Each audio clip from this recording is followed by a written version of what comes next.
Vamos abrir a Bíblia em Romanos, capítulo 1, verso 16. Romanos, capítulo 1, verso 16.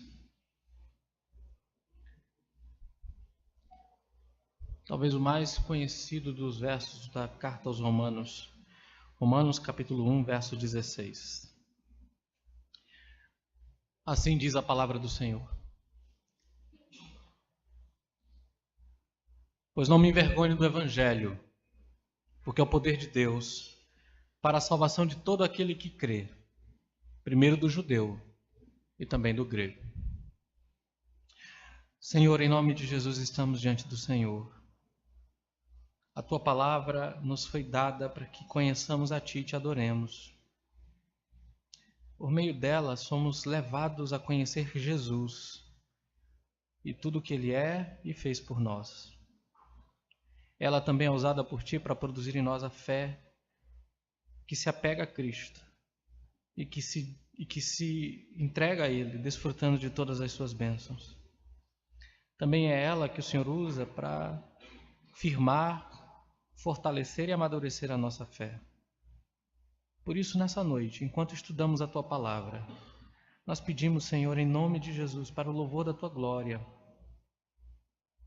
Fala, instrui, educa, exorta, consola, conforta. Opera em nós com a Tua palavra. Em nome de Jesus Cristo. Amém. Meus irmãos, a conversão para várias religiões faz parte da paisagem humana, principalmente nos últimos anos.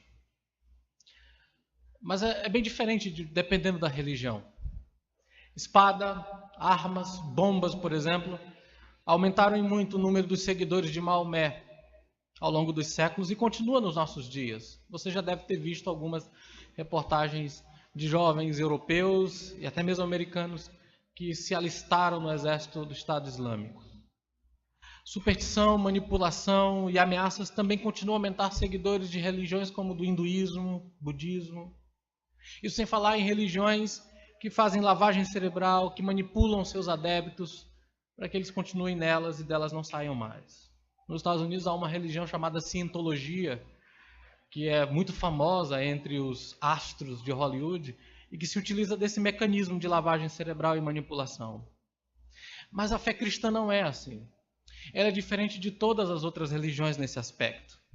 É verdade que há alguns ramos do cristianismo que se desviaram da verdade e que usam manipulação, superstição e ameaças para adicionar seus seguidores. Desse tipo de falso cristianismo nós devemos nos afastar. Mas não é cristianismo bíblico de modo nenhum. É falso. Ou usando a linguagem moderna, é fake. O verdadeiro cristianismo depende do poder de Deus. Do poder de Deus no Evangelho para converter a alma e para conduzi-la ao Senhor Jesus. Nada mais é necessário do que o Evangelho, que é o poder de Deus. Há muitos exemplos disso na história da igreja, do poder do Evangelho na salvação de pessoas, e você pode procurar e ler várias delas. Por exemplo, pouco antes de William Tyndale, o tradutor da Bíblia do século XVI, ser preso no castelo de Vilvoorde, perto de Bruxelas, ele recrutou John Rogers, um jovem graduado em Cambridge, para ajudar a traduzir as escrituras das línguas originais para o inglês. Na época, Rogers serviu como capelão dos mercadores ingleses na Antuérpia, na Bélgica, e ele estava sem Cristo ainda. Estava preso nos ensinamentos de Roma. Por seu amor pelas línguas, ele começou o trabalho de tradução e foi traduzindo a Bíblia, estudando os originais no grego e hebraico para traduzir para o inglês. E enquanto ele fez isso, o Evangelho fez o seu trabalho no tradutor. Ele disse a Tyndale: eu encontrei a verdadeira luz do Evangelho. Agora vejo a imundícia de Roma e eu tirei dos meus ombros o peso pesado do jugo que ela me impôs. Roger mais tarde seria queimado por Maria a Sanguinária na estaca por causa do Evangelho. Embora o Evangelho pudesse queimar, embora ele, na verdade, pudesse queimar e queimou até a morte, o fogo não pôde destruir o poder do Evangelho. Outro caso é do carcereiro junto com a sua filha, que ficaram encarregados de cuidar de Tyndale. Eles levavam as refeições para o cativo cristão para que pudesse conversar com ele.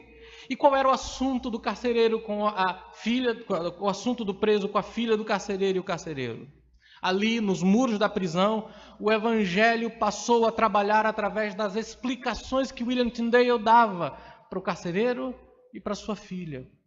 Tanto o carcereiro quanto ela foram convertidos pelo poder do evangelho. Embora o que estava falando estivesse preso, embora a palavra falada fosse falada por um prisioneiro, a mensagem nunca esteve aprisionada, ela sempre foi poderosa. Na sexta-feira, ouvimos falar do Paquistão. 98% da população paquistanesa é muçulmana.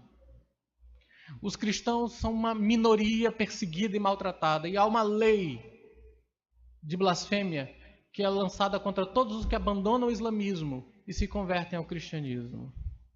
Vocês acham mesmo que essa lei e que todo o poderio do governo, que é uma república islâmica, vai impedir que o evangelho produza salvação naquele país?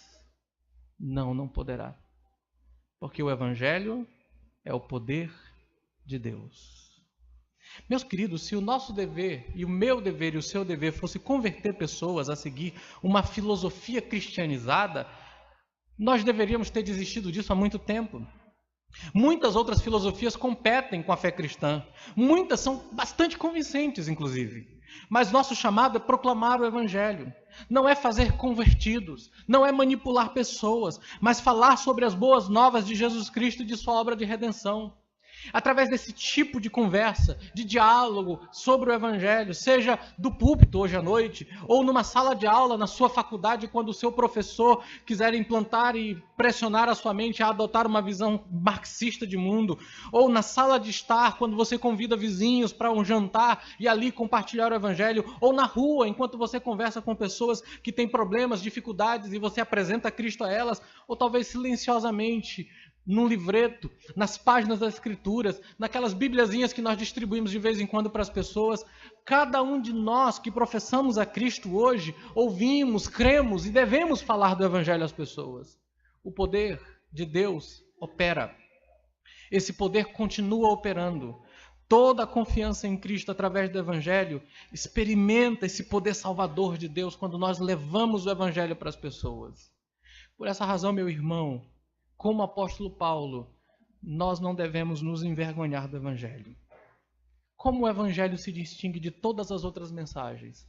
Paulo nos convida a pensar em 3 coisas. Ele diz aqui, uma atitude com relação ao Evangelho, não me envergonho do Evangelho, não me envergonho do Evangelho. Ele fala de uma declaração com respeito ao Evangelho, é o poder de Deus para a salvação. E ele então fala do limite dado ao Evangelho para todos os que creem, judeus e gregos.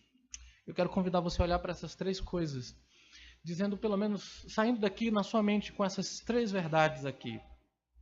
Eu não devo me envergonhar do Evangelho, pois é o poder de Deus para salvar todos os que creem. Eu jamais devo me envergonhar do Evangelho, pois é o poder de Deus para salvar todos os que creem. Primeiro, olhe para o texto.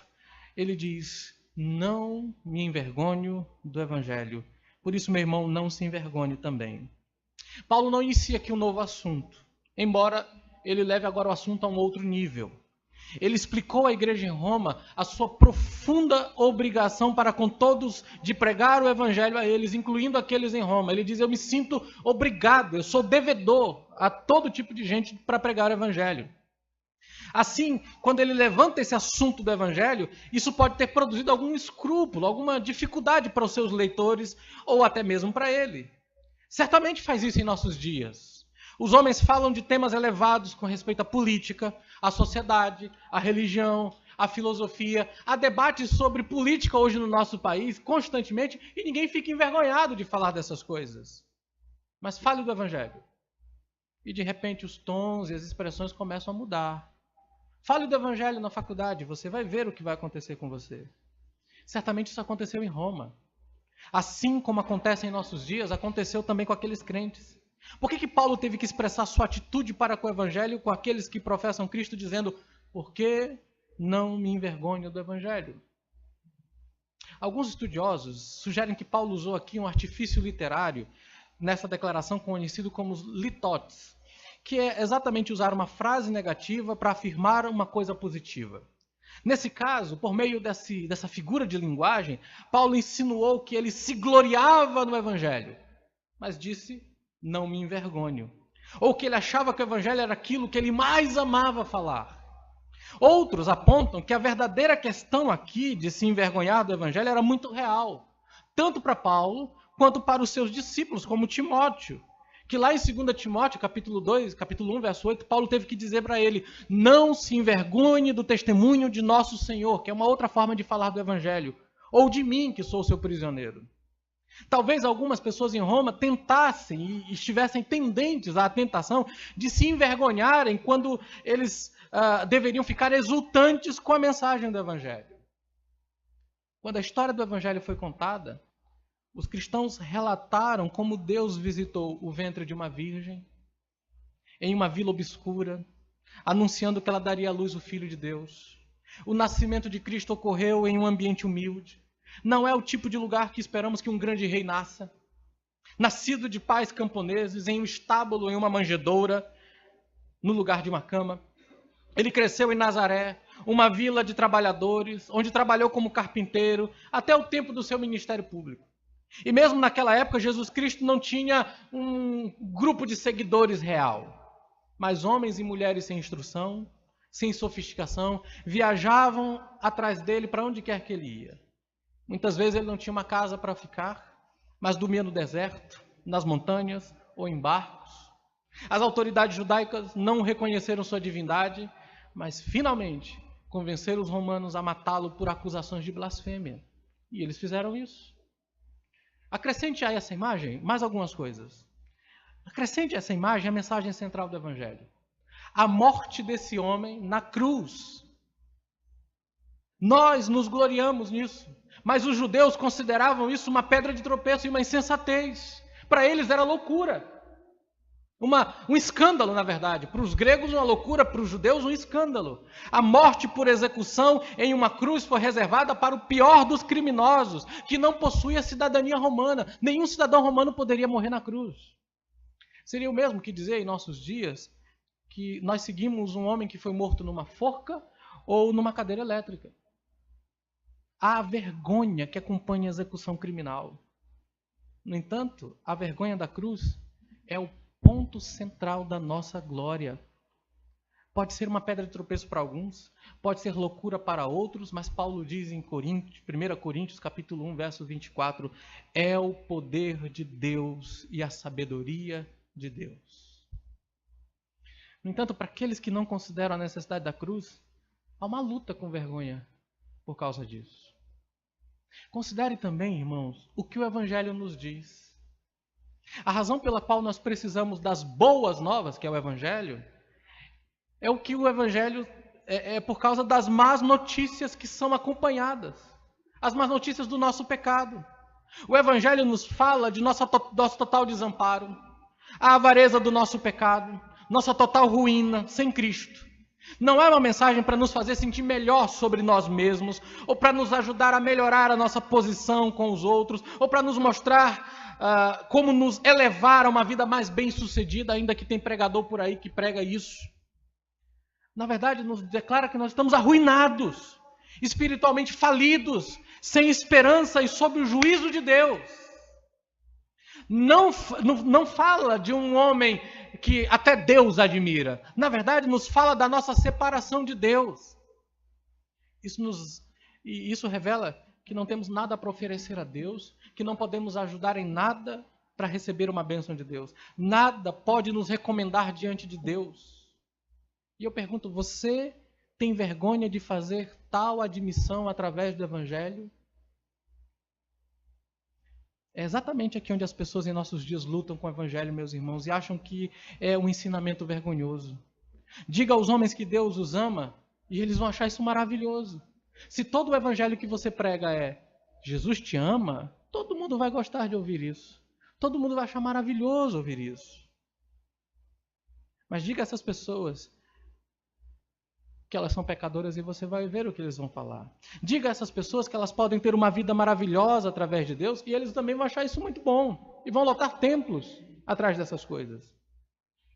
Mas diga a eles que eles não têm nada a oferecer a Deus, que estão vivendo sob juízo, condenação, que não há nada de bom neles. E olha as expressões deles. A arrogância e o orgulho do homem recusa tudo que os coloca no seu lugar, como pecadores sobre a ira de Deus. O Evangelho ameaça o autogoverno, ameaça a mentalidade que quer viver por sua própria conta, de acordo com suas próprias leis, e a justiça própria. Ameaça aquilo que Raul Seixas chamava de sociedade alternativa. Faça o que tu queres, pois é tudo da lei. Tudo que você quiser, pode fazer, não tem problema nenhum. Aqui está o verdadeiro teste, meus irmãos, para aqueles de nós que afirmam conhecer o Evangelho. Um teste da nossa compreensão da mensagem redentora da Sagrada Escritura. Deixa eu perguntar a você isso. Você tem vergonha do Evangelho? Você fala sobre outras coisas muito facilmente. O time de futebol, política, o próximo candidato a presidente a se votar, corrupção. Você fala sobre a maneira de viver. Você fala coisas que você não pode fazer, coisas que você deve fazer, regras, regulamentos. Mas eu pergunto, o Evangelho é deixado de lado? Você deixa de fora a mensagem que declara o desamparo e a ruína humana? Você deixa de lado a necessidade da cruz? Hoje em dia, essa pregação do Evangelho, ela foi abandonada por uma mensagem de autoestima e bem-estar pessoal. Tudo que se fala de púlpito é para as pessoas saberem que elas podem se sentir bem, que elas podem valorizar a si mesmas. Porque quando falamos da cruz, isso traz vergonha até para crentes. Meus irmãos, é somente o Evangelho que nos fará bem. Não são as conversas morais de motivação, ou motivação psicológica que afeta a condição do coração. É apenas o Evangelho de Cristo crucificado e ressuscitado que pode nos salvar. Se você tem receio de falar dessas coisas, se você não compartilha isso com seus familiares, com seus amigos, com as pessoas próximas, se não faz parte do seu diálogo normal, talvez, provavelmente, você se envergonha do Evangelho. Você se envergonha dessa mensagem. Você tem medo do que as pessoas vão dizer se você começar a falar essas coisas. Você tem receio do que as pessoas na sua faculdade, no seu trabalho vão dizer. Você tem dificuldades em aceitar a oposição que isso vai trazer sobre você. E talvez você não tenha como dizer, não me envergonhe do Evangelho.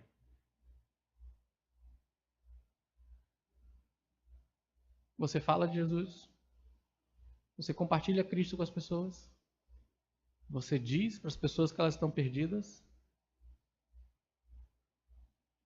Vamos parar para pensar um pouquinho aqui. Quantas pessoas você conhece sem Cristo que convivem com você semanalmente? Já parou para pensar que em uma desses dias da semana você vai ouvir a notícia de que um deles morreu e você nunca compartilhou o Evangelho com ele? Já parou para pensar que o destino da alma dessa pessoa, que a sua eternidade na condenação e no inferno, foram seladas com a sua morte sem Cristo? Você consegue ficar em paz? Você consegue ficar em paz olhando para as pessoas que não ouvem Jesus de você? Quando eu era adolescente, eu tinha um amigo que costumávamos jogar futebol aqui no Recanto, onde eu morei durante um bom tempo. Jogávamos muito futebol, eu ia na casa dele e ele ia na minha casa. Eu descobri que ele era crente quando eu me converti a Cristo. Ele nunca me falou de Jesus. A mãe dele falava, mas ele não. Ele viveu vários anos comigo, sem se preocupar em nenhum momento o que ia acontecer se eu tivesse morrido sem Jesus. Nunca falou de Jesus. Nunca compartilhou o evangelho. Um dia, enquanto eu estava voltando de um ensaio da minha banda, eu tinha uma banda, eu Gustavo. Raiz Quadrada do Absurdo era o nome da banda. Tinha tudo para dar errado. E deu. Depois a gente diminuiu para Raiz do Absurdo, porque leva muito tempo para dizer o nome da banda. Quando eu estava voltando com o meu violão, um rapaz chegou e... Cara, você toca violão? Eu toco. Eu também toco. A gente podia fazer alguma coisa junto e tal. Aí se apresentou a mim, sentou do meu lado e disse, olha, eu sou um cristão, sabe? Sou membro da Igreja Batista, era Getsemane. E eu queria falar uma coisa para você. E começou a falar de Jesus comigo. Cara, eu nunca tinha me visto na vida. Me viu pela primeira vez com um violão no ônibus, vindo aqui para o Recanto. Começou a falar do evangelho, pegou o meu número de telefone e ficou me ligando insistentemente para me levar ao culto. E eu dando várias desculpas. Não, hoje eu não estou bem. Não, eu vou ter um ensaio hoje. Não, desculpa. E um dia ele me ligou e eu já não tinha mais desculpa para dar e nós fomos à igreja. Igreja Batista Getsemane, numa vigília de oração, enquanto o pastor Jave, pastor da Igreja Batista Nacional da Vicente Fialho, dava testemunho da sua conversão. Ele que havia sido um pai de santo, tornou-se um cristão e depois pastor. Naquela noite, Deus me levou a Cristo. Meu coração foi regenerado. Mas foi um rapaz que nunca tinha me visto na vida e que pegou uma oportunidade, um violão vindo de um ensaio, para travar um diálogo comigo e apresentar Jesus para mim. E durante várias semanas esse rapaz, o Roberto lembra dele, Alessandro, esse rapaz ia na minha casa, levava revistinhas da Escola Bíblica Dominical, me apresentou CDs de música boa, evangélica, mas também de música ruim. E eu fui ouvindo tudo e gostando de tudo. Eu ouvi coisa boa, ouvi Oficina G3, Logos, ouvi coisa ruim, Catedral, eu ouvi coisas que não eram tão boas assim. Catedral era... Isso aqui é a Legião Urbana Gospel. Mas ele travou um diálogo comigo. E nós, como fazemos isso? Deus usa os seus servos para levar outras pessoas a Cristo. Horatius Bonar, em um livro chamado Um Recado aos Conquistadores de Alma, diz assim, que grande mistério esse! O destino da alma de um homem depende do abrir da boca de outro. É evidente que ele está falando do instrumento de salvação, que é exatamente pregarmos o evangelho. Mas se nós nos envergonhamos disso, se nós nunca conseguimos falar com as pessoas e compartilhar a palavra de Deus, o evangelho com eles, isso é um problema grave para nós, porque nós precisamos preencher o coração com o evangelho, pois a boca fala do que está cheio o coração, diz a Escritura. Meu irmão, como é que você faz? Você se envergonha disso? Você tem medo, tem receios do que as pessoas vão dizer? Você acha que não sabe o suficiente para compartilhar o evangelho? Deus vai colocar, aliás, a maior parte do tempo, Deus nos coloca em situações onde nós somos os instrumentos dele para responder às perguntas das pessoas apresentando Jesus. A maior parte do evangelismo é feito através de diálogos informais em que nós respondemos às inquirições, questionamentos e aflições das pessoas apresentando o Deus Todo-Poderoso. Você tem que estar pronto para falar disso. Mas começa por essa disposição do coração. Você tem vergonha?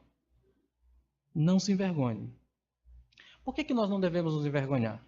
Ele diz, não se envergonhe, pois ele é o poder de Deus para a salvação. Veja, isso é o que o texto diz. Paulo usa o pois aqui no início, logo depois do verso da frase não me envergonhe do evangelho, para introduzir uma explicação do que ele declarou. Ela serviu como uma conjunção e como um princípio de uma cláusula explicativa. No verso 15 ele expressa seu desejo de pregar o evangelho para aqueles que estão em Roma. A pergunta é, por que ele está tão ansioso para pregar? Ele diz, porque eu não me envergonho do evangelho. Mas além disso, por que ele não se envergonhou do evangelho? Por que ele está querendo pregar e não se envergonha? Por que ele não se envergonha de um ensinamento desprezado por tantas pessoas no mundo? Ele diz, porque é o poder de Deus para a salvação. Como ele poderia ter vergonha de algo que pertence a Deus de tal forma que poderia ser declarado como o poder de Deus para a salvação? Poder é uma palavra no grego da onde vem que é usada 46 vezes nas cartas de Paulo, e da onde vem a nossa palavra dinâmico, dinamite. Mas não significa que o evangelho é o poder explosivo de Deus, não é essa a ideia. Na verdade, é um termo até passivo. Alguns acham que Paulo tem aqui em mente o poder de Deus como atributo para que o evangelho seja a expressão do poder. Ou, o que é mais provável, na verdade, ele está dizendo que Deus é poderoso. Uma verdade que expressamos quando nos referimos à sua onipotência. Mas Paulo tem muito mais aqui. Não é apenas, Deus é poderoso para usar o evangelho para a salvação. Não é essa a ideia. Ele está se referindo ao poder ativo de Deus. Ao esforço do poder de Deus. É verdade que o poder de Deus vem na natureza. Deus opera na natureza. Mas esse não é o poder descrito aqui. Aqui ele está falando do poder em ação. Do poder que atua. E do poder que produz resultados. É esse o sentido aqui. O evangelho é o poder de Deus operando os resultados pretendidos.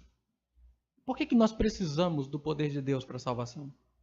Essa pergunta nos leva de volta à razão do evangelho. Paulo fará uma exposição dessa razão na segunda metade do capítulo 1, quando nós começarmos lá no verso 18.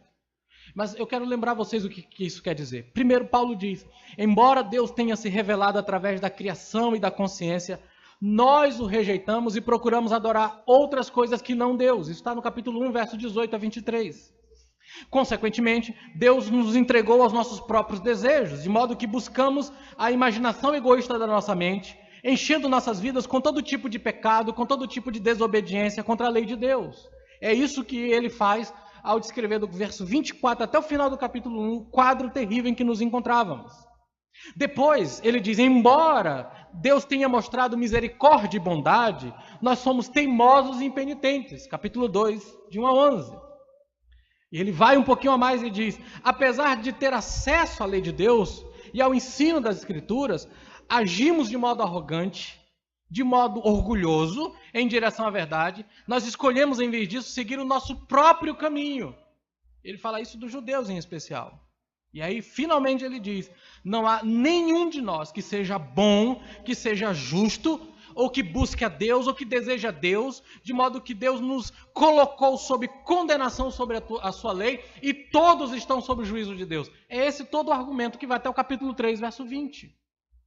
Meus irmãos, a pergunta é, como é que alguém cujo coração é obscuro às coisas de Deus, que vive escravizado ao pecado, que rejeitou a lei de Deus, pode se livrar dessas coisas e ser salvo? Como é que nós podemos quebrar os laços do pecado que nos dominam? E ainda mais, como é possível produzir justiça suficiente para sermos aceitos diante de Deus, que é um Deus santo, que é um Deus justo, que é um Deus perfeito? Talvez alguns achem que podem fazer isso pelas suas obras, serem suficientemente bons diante de Deus. Alguns acham que têm poder interior, que têm uma determinação suficiente para abandonar seu pecado e começar a viver de acordo com a lei de Deus. Mas existem aqui duas razões pelas quais você acha que pode fazer isso. Ou que alguém pode achar fazer isso. Primeiro, alguém que acha que tem poder para se livrar disso, não conhece a extensão do seu pecado. Não conhece a separação que existe entre eles e Deus. Você não entende como sua natureza está inclinada à rebelião contra Deus o tempo inteiro. Segundo, você nem chega perto de entender a justiça de Deus. Você pensa nele talvez como um pouquinho acima de você. Essas pessoas pensam em Deus como um pouquinho acima delas. Em vez de alguém cuja santidade está infinitamente além e acima de nós.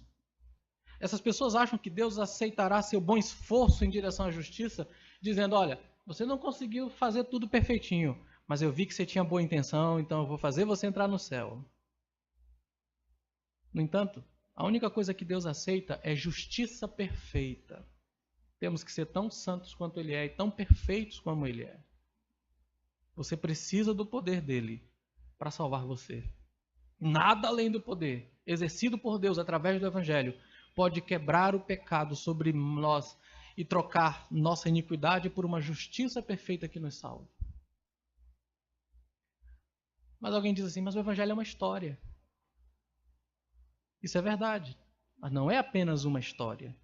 É a história do que Deus fez através de seu Filho para nos livrar da culpa do pecado, para quebrar o poder do pecado sobre nossas vidas, para nos purificar da poluição do pecado. É a história da salvação, que é uma palavra que transmite integridade, solidez, libertação, resgate. Se exposto em preceitos ou narrativa, seja falado na forma de contar histórias, como tantas vezes nós fazemos pregando no Evangelho em campo missionário, não importa, pode ser um argumento lógico, pode ser na contação de uma história, o Evangelho sempre é poderoso. Pode ser ouvido pelo rádio ou num sermão na internet, pode ser lido num pequeno folheto ou através de um site, pode ser falado do púlpito ou umas palavras talvez temerosas de um crente tímido, não importa o mecanismo de entrega, Deus tem prazer em usá-lo para salvar pessoas. É poderoso para salvar pessoas. Incrivelmente poderoso para salvar pessoas. Há uma história que algumas pessoas acreditam ser mito. Dizem que certa feita, quando Spurgeon já estava testando a acústica do seu novo templo, porque a igreja tinha crescido tão assustadoramente que eles precisaram reconstruir o templo, e enquanto ele testava a acústica, ele citava João 3,16, porque Deus amou o mundo de tal maneira que deu seu único filho. E dizem então que apenas a citação desse verso levou um dos trabalhadores da obra a entregar sua vida a Cristo. Algumas pessoas não sabem se é fato, mas a verdade é que às vezes uma citação bíblica é suficiente para despertar um coração endurecido, porque o Evangelho tem poder. O que Paulo quer dizer então com salvação? Nós a usamos regularmente, assim como o verbo salvar. Muitas vezes nos referimos a ela como o ponto em que confiamos em Cristo. Nós entregamos nossa vida a Cristo, estamos salvos. Mas há realmente uma dimensão aqui, na carta de Paulo, passada, presente e futura para a salvação. Passado aponta para a nossa justificação. Quando cremos em Jesus, a nossa posição com Deus mudou pelo poder do Evangelho. Não somos mais condenados. Não somos mais considerados por Deus como injustos. Se você crê em Jesus, você está diante de Deus justificado. E isso é de uma vez por todas. E nunca vai deixar de ser assim. Você sempre será considerado justo. Mas por sua graça, nós somos considerados justos. Isso exigia que a ofensa contra Deus fosse removida. E Cristo fez isso na cruz, quando Ele levou sobre si os nossos pecados e o pecado de todos os seus eleitos. Então, quando você crê, você está perdoado de uma vez por todas. Nenhuma condenação há para os que estão em Cristo Jesus, diz Paulo em Romanos capítulo 8, verso 1. Justificados, pois, mediante a fé em Cristo, temos paz com Deus. É a nossa situação imutável. Você está justificado para sempre. Quando Deus olha para você, Ele vê você em Cristo Jesus. Ele vê você em Cristo Jesus. Mas a salvação no sentido presente aponta para a nossa santificação. Ou seja, o Evangelho não apenas leva você à fé, mas ele continua a trabalhar em nossas vidas, na minha e na sua, nos purificando da poluição do pecado e nos libertando do seu poder. Essa obra contínua da santificação é assegurada pela morte de Cristo e aplicada a nós pela obra do Espírito Santo na vida diária. E durará a vida inteira e nunca será plena, completa e perfeita nessa vida. Isso é importante ser lembrado. Primeiro, nós estamos num processo de santificação. Você deve buscar a santidade. Segundo, esse é um processo imperfeito nessa vida. Nunca se considere como tendo chegado lá, pois Paulo diz em Filipenses, eu não considero que cheguei. Antes prossigo para o alvo. E nunca se considere superior a quem quer que seja, por achar-se mais santo do que ninguém, porque você está no mesmo processo em direção à santidade e é tão imperfeito quanto seu irmão. Mas há o elemento futuro, que aponta para a nossa glorificação. Olha, justificação, você foi declarado justo pela fé em Jesus, Deus não tem mais nada contra você, você está perdoado de uma vez por todas. E a justiça de Jesus está em você. Santificação, Deus está operando em você todos os dias para torná-lo parecido com Jesus. Glorificação. que vivemos com a antecipação da eternidade com Cristo. É a esperança que nos caracteriza enquanto esperamos ansiosamente pelo dia em que estaremos totalmente libertos da presença do pecado e habitaremos para sempre na presença de Deus em Cristo Jesus. É preciso um evangelho poderoso para fazer esse trabalho em nós. Poderoso para nos declarar justos, poderoso para nos santificar todos os dias e poderoso para erradicar, tirar de uma vez por todas todo o pecado em você e em mim. Um dia, quando Cristo voltar, eu e vocês não veremos mais pecado nos nossos irmãos e nem pecado em nós. Será tirado de uma vez por todas e em nós não apenas estará a justiça de Jesus Cristo, mas seremos semelhantes a Ele em tudo, porque o veremos como Ele é. É o Evangelho que faz isso. O Evangelho é poderoso para fazer isso. Se você é como eu e trava lutas com o seu coração porque você sonda o seu coração, você sabe do que eu estou falando. E isso certamente deve produzir em você um anseio ardente para que esse dia chegue. Disse do Dr. Russell Shedd que todas as manhãs, quando ele acordava, ele orava dizendo: Senhor, o monstro acordou. Tenha misericórdia de mim. E esse é o Dr. Russell Shedd, que sua filha em uma entrevista disse: eu sei que meu pai tem pecado porque a Bíblia diz isso. Nós somos pecadores no caminho da salvação. E sabe, essa salvação final, ela é resultado do poder de Deus no Evangelho. O Evangelho que salvou você em Cristo, o Evangelho que salva todos os dias, o Evangelho que salvará para sempre. Meu irmão, você não precisa do Evangelho apenas no início da sua vida cristã. Você precisa dele todos os dias. O Evangelho é a mensagem não apenas para levar pessoas à fé em Jesus, mas para santificá-las todos os dias e criar em seus corações o ardente desejo da volta do nosso Senhor Jesus. Você já foi salvo de uma vez por todas, está sendo salvo, mas quando Cristo voltar, será salvo para sempre, definitivamente. Por isso Jesus diz: quando vocês virem esses sinais nos céus, alegrem-se, pois a salvação de vocês chegou. Não tenha vergonha do Evangelho, porque ele é poderoso para salvar todos os que creem. Em terceiro lugar, uma limitação em relação ao Evangelho. É para todos os que creem. Veja que ele diz assim: para a salvação de todo aquele que crê. Podemos dizer que o Evangelho é para todos. E ao dizer que o Evangelho é para todos, nós estamos absolutamente corretos. O Evangelho é para todo mundo, sem exceção. Há um escopo universal do Evangelho aqui, porque ele diz é tanto para judeus quanto para gentios. Mas no final das contas, o Evangelho não é sobre salvação potencial. Ou seja, no Evangelho é possível que as pessoas sejam salvas. Não. É sobre o poder de Deus para todos aqueles que creem. Comentando esse texto, o nosso irmão João Calvino disse assim: o Evangelho é realmente oferecido a todos para a sua salvação, mas o poder dele não aparece em todos os lugares.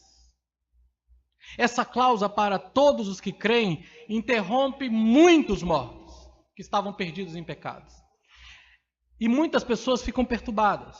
Algumas pessoas são religiosas e até mostram algumas inclinações para o cristianismo. Eles até vêm de um contexto cristão.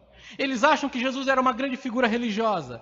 Eles até acreditam que Deus criou o mundo. Eles ouviram a história da encarnação de Cristo. Ouviram sobre a sua morte e redenção na cruz. Eles podem até acreditar que isso tudo é verdade. Mas nesse contexto todo, eles ainda estão mortos porque não creem em Jesus. Embora o Evangelho seja o poder de Deus para a salvação, eles não creem. Eles não experimentam esse poder. Eles não reconhecem o Evangelho pelo que ele realmente é. Meus irmãos, crer é a nossa resposta ao Evangelho de Cristo. Mas é uma resposta criada pelo próprio Deus. A fé é um dom de Deus. Fé é a forma substantiva da palavra crer aqui. Não é algo que nós trabalhamos com esforço extenuante. Alguns têm a ideia de que se tiverem a fé suficiente, Deus os salvará. E aí eles têm fé na fé. Eu creio na minha fé e exerço a minha fé. Então eles trabalham duro para chegar à fé. Mas não é uma questão de trabalhar um certo nível de fé para ser salvo. Em vez disso, a fé é uma confissão de fé de Westminster. A graça é uma fé evangélica. Uma graça evangélica. A fé é uma graça evangélica, ou seja, é uma graça produzida pelo Evangelho. É um dom de Deus que vem através da obra regeneradora do Espírito Santo para que possamos nos apegar ao que Deus fez por nós através de Jesus Cristo. É o presente dado por Deus para que Ele possa dar a sua própria justiça em Cristo Jesus para nós e para que descansemos em Jesus Cristo. A fé me faz abandonar a minha própria justiça e descansar em Jesus Cristo e no que Ele fez. Mas me permita acrescentar, meus irmãos, que a preocupação não é descobrir se Deus o regenerou para que você possa crer. Jesus diz que as obras de Deus são essas, que vocês creiam naquele que me enviou. A fé vem pelo ouvir, e o ouvir pela palavra de Cristo. Crer no Senhor Jesus, e você será salvo. Em outras palavras, nós devemos prestar atenção ao que o Evangelho diz e crer nisso. Devemos olhar para Cristo. Em vez de presumir que nós já sabemos tudo sobre o Evangelho, devemos ouvi-lo. Devemos ouvir o que Deus está falando nas profundezas do nosso ser. Ouvir como Ele trabalhou através de Jesus Cristo para nos livrar da culpa e do poder do pecado. E então crer em Jesus. Nós devemos olhar para Cristo. Nós devemos, em vez de presumir que nós já sabemos tudo sobre o Evangelho, devemos crer em Jesus. Ouvir até crer. E o que significa crer? Crer, ou exercício da fé salvadora, tem 3 características importantes, meus irmãos. Primeiro, envolve renunciar o seu pecado e autojustiça. Significa que você chega ao ponto de ver que você não pode se salvar, que você não é perfeito. Você deixa de lado todas as reivindicações pessoais de que você é um bom homem, um bom trabalhador, uma boa pessoa, nunca fez nada de errado. Você deixa de lado isso. E você não acredita nessa bondade pessoal. Você reconhece que é um pecador, que necessita desesperadamente de Deus. Você se arrepende então dos seus pecados. Você muda a sua opinião sobre a maneira como você viu o pecado. Você, ao invés de arrumar desculpa para o pecado, você diz: isso é pecado e eu estou perdido. Em vez disso, você vê o pecado como um objeto do ódio de Deus, ao invés de ver o pecado como um direito seu para viver como você quiser. Você vê que o pecado é algo que Deus odeia, e Ele odeia você porque pecou contra Ele. Em segundo lugar, a fé significa que você então entende e depende de Jesus Cristo e de sua morte para você. Em vez de confiar em Cristo, de confiar em Cristo em si mesmo, ou Cristo e mais alguma coisa, você se lança somente a Jesus Cristo. Você reconhece que somente através da morte expiatória de Cristo na cruz, a ira de Deus foi aplacada. E somente através dessa morte você é aceito diante de Deus e perdoado. Você confia na justiça de Cristo. Você não confia que você é bom o suficiente para Deus aceitá-lo. Você confia que Jesus foi bom o suficiente por você, para você ser aceito. Você diz: não a minha, mas a tua justiça. É exatamente essa ideia. Você confia na justiça de Cristo como sua posição diante de Deus. Você crê que Deus aceita você como Ele aceita Cristo, como Ele recebe e ama Cristo. Ele ama você porque pela fé você recebeu Cristo e confia nele. Esse é todo o evangelho que nós precisamos. Olhe para os seus pecados, olhe para os seus fracassos, olhe para os seus defeitos, olhe para o seu coração. Você sabe o quanto você é pecador e quanto você precisa de uma graça, de uma justiça que não é sua. Se você tentar construir a sua própria justiça para se aproximar de Deus, você estará perdido para sempre. Mas Jesus viveu a vida perfeita que você deveria ter vivido. E morreu no seu lugar para assumir o seu pecado. Ele foi feito pecado por nós, para que nele fôssemos feitos justiça de Deus. Crer significa que eu renuncio à minha autojustiça e que passo a depender exclusivamente de Jesus Cristo e de nada mais. Não é Jesus e boas obras, não é Jesus e uma vida perfeita, não é Jesus e um super crente, é Jesus e apenas Jesus. E em terceiro lugar, crer significa que você recebe Jesus Cristo como seu Salvador, Senhor e Redentor. Você não confia em mais ninguém para te salvar, você não tem outro rei além de Cristo. Isso envolve o compromisso e a entrega de sua vida a Ele e à sua vontade. Um compromisso intencional de segui-lo somente. Você não confia em nada a não ser nele. você decide segui-lo todos os dias da sua vida. Alguns dizem que se opõe à fé salvadora achando que precisa fazer alguma coisa grande para Deus a fim de ser salvo. E dizem, não, a Bíblia diz assim, faça por onde que eu te ajudarei. Já viram essa frase? Né?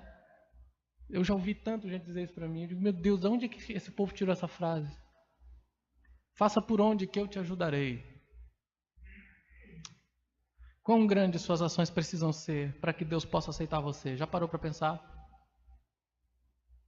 Você precisa, para Deus aceitar você por suas obras, que você nunca tenha pecado, nem em intenção, nem em palavras, nem em ações, nem em omissões, em nenhum momento da sua vida, desde o seu nascimento até agora.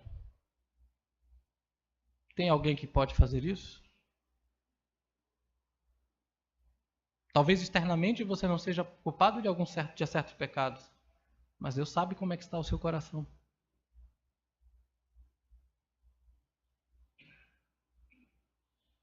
Ele não pode aceitar uma justiça parcial.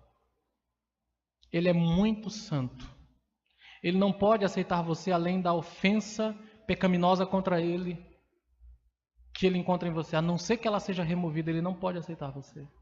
E ele não o removerá sem uma outra justiça ser aplicada em você. Na semana que vem vamos ver isso, se Deus quiser. Se for a vontade de Deus. Mas sabemos que Deus precisa lidar com cada violação da sua lei. Ele não pode passar a mão na sua cabeça. Ele tem que condenar. E se ele quiser salvar você, e ele salva, ele tem que ter condenado isso em uma pessoa que não você. E ele fez em Jesus. Então você creu em Jesus, como ele é revelado no Evangelho. E então você está salvo. Você está salvo nessa noite, meu irmão? Você que está aqui hoje à noite está salvo.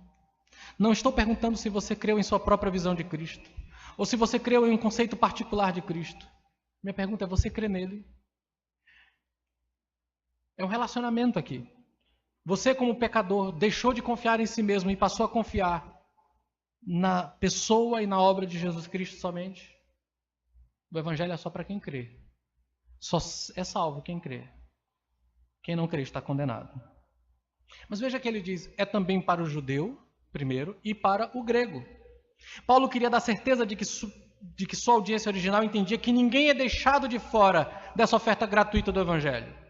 Ele diz, é primeiro para o judeu, mostra a prioridade dos judeus como povo da aliança de Deus. Aqueles a quem as promessas do Evangelho chegaram primeiro e foram feitas primeiros. A Abraão, aos seus descendentes. Deus os levantou como portadores das boas novas. Então, quando Cristo veio, ele veio primeiro àqueles que ouviram as leis e os profetas. Ele veio primeiro às ovelhas perdidas de Israel. E como Jesus Cristo nasceu da descendência de Davi segundo a carne, sua primeira proximidade também estava entre os judeus. E quando o evangelho foi pregado em primeiro lugar, partindo de Jerusalém, foi para os judeus. Eles foram primeiros a ouvir o evangelho e receber a mensagem salvadora. Mas rapidamente Paulo diz, também ao grego. Essa é outra maneira de dizer que o evangelho chegou aos judeus e a todos os não-judeus. Foi uma maneira apropriada naquela época de expressar que o evangelho é para todos os tipos de pessoas, que expressar a universalidade do evangelho. Mesmo as pessoas que não têm uma herança do reconhecimento de Deus como judeus, Cristo veio para salvar. Aí encontramos algo da magnitude do poder do evangelho, meus irmãos.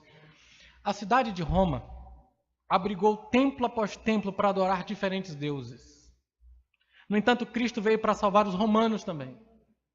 O mesmo aconteceu em Éfeso, Tessalônica, Atenas. Eles tinham muitos deuses que não podiam ouvir quando eles oravam, ou responder às suas necessidades, ou os livrar de seus pecados, ou os levar para o céu. Não tinha. Eles haviam adorado seus deuses durante séculos. Mas Cristo veio para trazer salvação a muitas pessoas desses povos. Esse evangelho é universal. E esse escopo universal no evangelho é a certeza de que nós temos que levar o evangelho a todas as pessoas.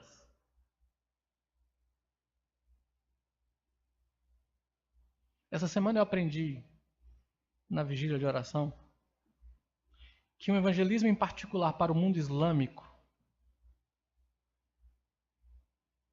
é essencial e urgente. Mas lendo durante essa semana sobre o evangelismo entre os muçulmanos, temos lido que mais pessoas vêm a Cristo no mais forte domínio do Islã do que em qualquer outro lugar na parte do mundo. É incrível isso. Existem casos de pessoas que sonham com Jesus falando para eles. Eu vi um relato desse. Para procurarem um pregador, uma igreja evangélica, ou para procurar um pregador, um missionário. Ou com anjos e coisas desse tipo.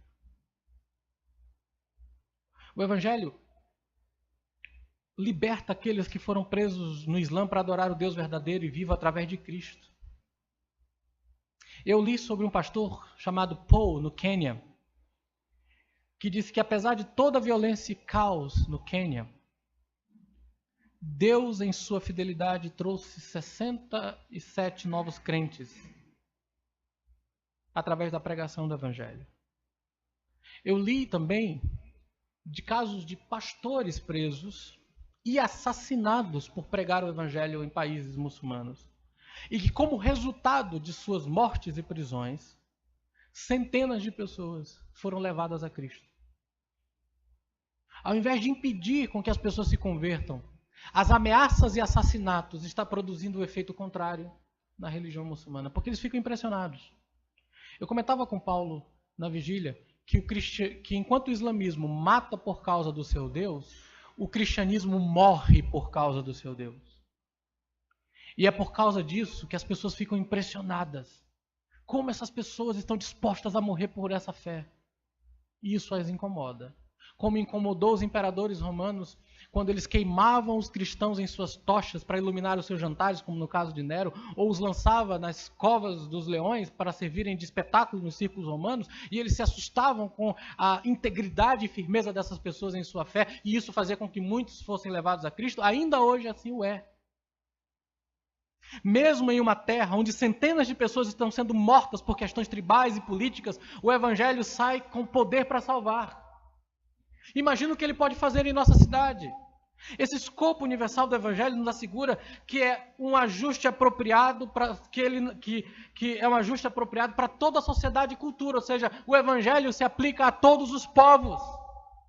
Embora multidões inclinem-se para a idolatria em suas culturas, o Evangelho as encontra onde elas estão, presas no seu pecado e na necessidade desesperada de um Salvador. Tantos vivem na desesperança, enquanto outros tentam desesperadamente encontrar paz com o Criador através de algum tipo de prática religiosa animista, por exemplo, com as tribos na África e aqui mesmo no Brasil. E o que Deus faz? Deus envia o Evangelho. Deus envia alguém para pregar o Evangelho.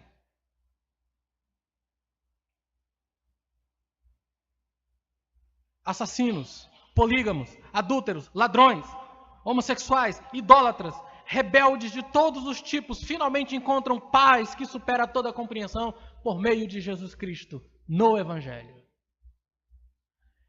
Eu gosto muito de uma história que o pastor Ronaldo Lindório contou quando ele decidiu ir para uma das tribos aqui do Brasil, e havia uma tribo muito distante que, segundo ele, não havia sido alcançada pelo Evangelho. Ele então preparou um barco e viajou em direção àquela tribo e, para sua surpresa, descobriu que boa parte da tribo já havia entregue sua vida a Jesus. E ele queria saber como é que aquela tribo tão distante ouviu o Evangelho. Eles estavam tão felizes, o chefe da tribo, que finalmente havia chegado o missionário, porque eles tinham a esperança da chegada do missionário. E ele então foi conversar para saber o que tinha acontecido. E eles contaram a história de um tal de Seu João. Seu João era um sapateiro da Assembleia de Deus, daquela região ali do Amazonas, de Manaus. E que se entendeu um dia, numa pregação, que ele deveria ir para o lugar onde faltava alguém para pregar o Evangelho e pregar o Evangelho. Então ele resolveu deixar sua sapataria, seu trabalho, pegou um barco e andou rio abaixo em direção à tribo mais distante. Um senhor que aprendeu a ler as escrituras, a ler lendo a Bíblia. Imagina você chegar numa tribo em que ninguém fala a tua língua. E ali começou a falar de Jesus e começou a interagir com as pessoas e a aprender e levou Cristo para aquelas pessoas. Muita gente foi convertida. Quando o Ronaldo chegou, o seu João já havia morrido. Já estava com Cristo. Mas ele tinha dito ao chefe da tribo que Deus enviaria um missionário para ensiná-los melhor e mais acerca da palavra de Deus. E ele diz: você chegou como cumprimento do que Deus havia dito. Vocês imaginam isso? Um sapateiro, sem muito conhecimento, com o coração cheio de amor por Cristo, pega um barco e vai no canto mais obscuro da floresta amazônica, encontra uma tribo distante e ali vive o resto da sua vida. Aliás, foi ele e a família inteira, tá? Ele, a esposa e os filhos foram para essa tribo e gastou os últimos dias de sua vida pregando o evangelho para aquelas pessoas. Foi o meio que Deus usou para salvar os seus eleitos naquela tribo. O evangelho é para todo mundo, gente. Considere sua própria vida. Considere a eternidade por um momento, meu irmão. Temos olhado o evangelho como o poder de Deus para a salvação de todos que creem. O evangelho não é uma fachada religiosa, não é um ornamento religioso, não é um mantra para se repetir sem pensar. Ele é o poder de Deus para salvar através de Jesus Cristo. Você já experimentou esse poder do evangelho por meio da fé em Jesus? Se você já experimentou, não há outra coisa a fazer senão falar dele para outras pessoas. Não tenha vergonha do evangelho, meu irmão. É o poder que Deus usa para salvar todo o que crê. Vamos orar. Senhor, em nome de Jesus, nessa noite, na tua presença, fomos exortados pela tua palavra a termos uma atitude diferente com o evangelho. Ao invés de ter medo e receio do que as pessoas vão pensar quando compartilharmos Cristo, devemos nos gloriar e não ter vergonha do teu evangelho. Pai, ao invés de acreditarmos e confiarmos em técnicas humanas para levar pessoas a Cristo, nos ajuda a confiar que o teu evangelho é poderoso para salvar pessoas.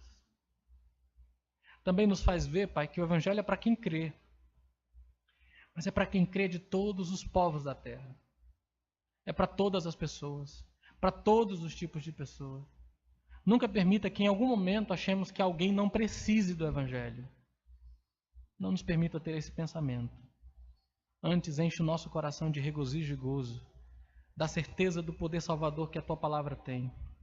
E nos ajuda a falar de Cristo às pessoas, para que quando falarmos, o Senhor use o teu evangelho para salvar os que creem.